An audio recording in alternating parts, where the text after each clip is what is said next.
Elle n'aurait jamais pensé qu'une matinée tranquille au quai de pêche de son fils se transformerait en cauchemar. Les premières lueurs du jour caressaient doucement les eaux calmes du port de Belle-Rive. Le clapotis régulier des vagues contre les pilotis, le cri lointain d'un goéland et l'odeur du sel formaient la routine paisible de Rosa Delmas, 75 ans, mère d'un homme que tout le monde ici pensait connaître. Vêtue d'un gilet de laine tricoté main, elle nouait habilement une corde autour d'un anneau rouillé, comme elle l'avait fait tant de fois auparavant. Elle ne vit pas immédiatement les véhicules noirs s'approcher sur le chemin de gravier, ni ne reconnut tout de suite les silhouettes qui en descendirent. Mais elle entendit le bruit, les portières claquer, les bottes lourdes sur le sol, et ce ton autoritaire qu'elle avait appris à craindre. 4 hommes en uniforme sortirent des véhicules. Ce n'étaient pas les agents de la petite brigade de Belle-Rive, qu'elle connaissait tous par leur prénom. Non, c'étaient ceux de l'unité spéciale, celle qu'on ne voyait jamais, sauf quand quelque chose de louche se tramait.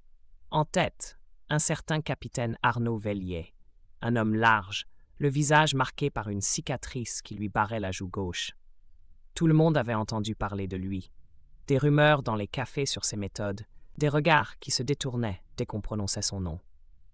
« Belle matinée pour une inspection, dit-il en s'approchant, un sourire en coin. Rosa releva la tête, essuya ses mains sur son pantalon et le regarda droit dans les yeux. « Il n'y a rien à inspecter ici. C'est une propriété privée.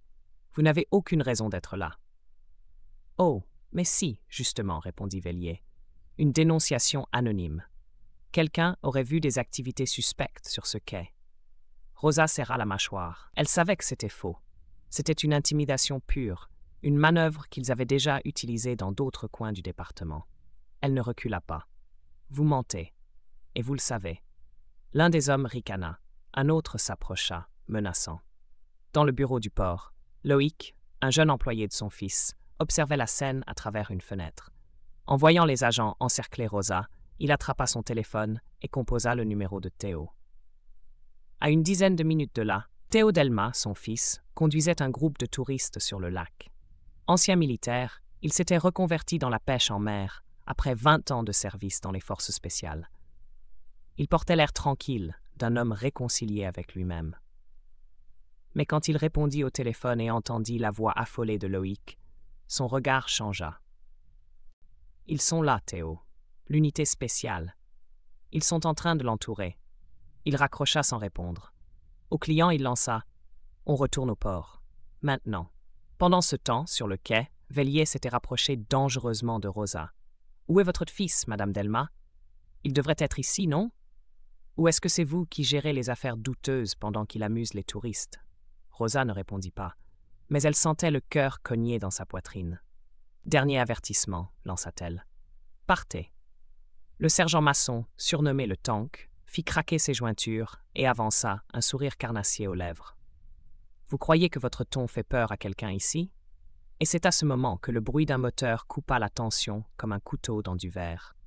Un bateau rapide fendait la surface de l'eau, se dirigeant droit vers le quai. Vellier plissa les yeux. Théo arriva, sa silhouette droite malgré les années, le regard fixé sur les 4 hommes. Il amarra le bateau, sauta sur le ponton d'un geste assuré et marcha jusqu'à sa mère. « Ça va, maman? » Ils ne veulent pas partir. Il hocha la tête, puis fit face au capitaine. « Je vous donne une chance. Repartez dans vos véhicules, ou restez, et voyez ce qui se passe quand on dépasse les bornes. » Vellier esquissa un sourire narquois. « Tu veux jouer au héros? Tu es seul. Nous, on est 4. » Théo ne répondit pas. Il fixa Masson, qui fit un pas vers lui. Ce qui suivit fut si rapide que même Rosa en eut le souffle coupé. En une fraction de seconde, Masson se retrouva au sol, le bras tordu, hurlant de douleur. Les autres hésitèrent. Vellier sortit sa matraque télescopique. Mais Théo bougeait déjà. Il désarma l'un, fit chuter un autre, esquiva un coup, contre-attaqua. Chaque geste était précis, efficace. Les agents ne purent rien faire. En moins d'1 minute, 3 des 4 hommes étaient au sol. Le dernier recula, les mains en l'air. Vellier se redressa lentement, la mâchoire crispée. « Tu viens de signer ta propre condamnation, Delmas. Tu sais à qui tu t'attaques? » Théo s'avança jusqu'à lui, son regard plus ferme que jamais. « Oui, à des hommes qui ne méritent pas l'uniforme qu'ils portent. Un silence pesant s'abattit sur le quai. Vellier recula d'un pas, puis deux. Les agents de l'unité spéciale échangèrent des regards incertains.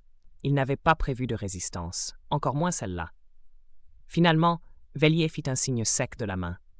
Les autres obtempérèrent, reculant vers leur voiture, moteur grondant.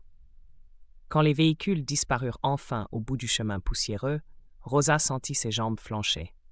Théo la rattrapa à temps. « Merci, murmura-t-elle, sa voix brisée par l'émotion. « Ce n'est pas fini, dit-il d'un ton grave. Ils reviendront, avec plus de monde, plus organisé. Alors que fait-on » Il regarda autour de lui. Les barques attachées, les cabanes aux volets encore fermées, les silhouettes des voisins qui sortaient timidement, ayant tout vu de loin, sans oser intervenir. « On se prépare, répondit-il. Les jours suivants, Bellerive ne fut plus le même. Ce qui avait commencé comme un simple incident devint le début d'une métamorphose. La colère silencieuse des habitants devint action. Les anciens militaires du coin, discrets jusqu'alors, sortirent de leurs réserves. Ils vinrent un à un proposer leur aide, leurs compétences, leurs souvenirs d'autres combats. Des jeunes installèrent des caméras de surveillance sur les lampadaires, dans les ruelles autour du port. Des juristes contactés par des amis de Théo analysèrent les faits, remontèrent l'historique de l'unité spéciale. Très vite, ils mirent à jour un faisceau d'abus. Détentions arbitraires, brutalité, intimidation, toutes couvertes par des rapports falsifiés. Mais Bellerive n'était plus seule. Les voisins vinrent de plus loin. D'autres villages, jusqu'alors trop effrayés pour parler, commencèrent à raconter leurs propres histoires. Un mouvement prit forme. Des journalistes débarquèrent avec leurs micros et leurs caméras. Certains furent chassés par les autorités, mais d'autres s'installèrent discrètement, documentant chaque détail. Rosa, entre deux réunions improvisées, passait encore du temps au quai. Elle regardait la transformation avec des yeux mêlés d'espoir et de crainte. Une nuit, elle retrouva Théo assis seul, le regard perdu dans les lumières du port. « Tu tiens le coup » demanda-t-elle doucement. « Je ne dors plus, mais je tiens. Ils viennent d'envoyer une requête officielle pour me radier. Ils disent que j'ai compromis des opérations sensibles. Et toi? Tu vas céder? » Il tourna vers elle un regard chargé de fatigue, mais aussi de feu. Jamais. Une semaine plus tard, l'unité revint, pas comme avant. Cette fois, ils étaient 20, équipés, casqués, organisés comme une force d'intervention. Mais ce qu'ils trouvèrent, c'était pas un village en panique. C'était un rempart humain. Hommes, femmes, jeunes, anciens, tout debout, tout filmant. Des haut-parleurs diffusaient les ordres juridiques préparés par les avocats. Des drapeaux pendaient des fenêtres. Et Rosa, au centre du quai, se tenait droite, une vieille radio militaire en main, parlant à haute voix. « Vous n'êtes pas les bienvenus ici. Vos abus sont documentés, vos visages enregistrés. Toute violence sera transmise en direct à la presse. » L'unité tenta d'intimider, de provoquer, mais chaque geste était filmé sous 10 angles. Chaque mouvement était relayé en direct. Ils hurlèrent, menacèrent, mais les habitants restèrent silencieux, droits, inébranlables. Puis un cri. Une femme s'effondra. Une grenade fumigène venait d'être lancée. Panique, cris, confusion, mais pas fuite. Théo bondit en avant, récupéra la femme, l'emmena à l'écart. Rosa leva sa radio. « Vous venez de commettre un acte de guerre contre des civils non armés. Vous serez tenu responsable. » Et cette fois, l'affaire remonta jusqu'à la préfecture, puis au ministère, puis au Parlement. Des enquêtes furent ouvertes, des suspensions prononcées, un audit indépendant déclenché. Vellier, contraint à la déposition, vit sa carrière s'effondrer en direct. Des noms furent cités. Des complicités révélées. Certains officiers prirent la fuite, d'autres parlèrent. Et Bellerive, ce petit port tranquille, devint un symbole national. Des équipes de télévision installèrent leur campement. Des ONG offrirent leur soutien. Et Rosa, cette femme que personne ne connaissait hors du village, fut invitée à prendre la parole à l'Assemblée. Ce jour-là, elle porta une robe simple, un châle blanc sur les épaules, et une photo de son mari disparu, ancien résistant, à la main. Elle parla avec douceur, mais chaque mot frappait comme une cloche de vérité. Ce que nous avons protégé à Bellerive n'est pas un lieu, ni des personnes. C'est une idée, celle que même les plus petits villages ont droit à la dignité, à la justice et à la paix. Des larmes coulèrent. L'applaudissement fut debout. Mais l'histoire ne se termina pas là.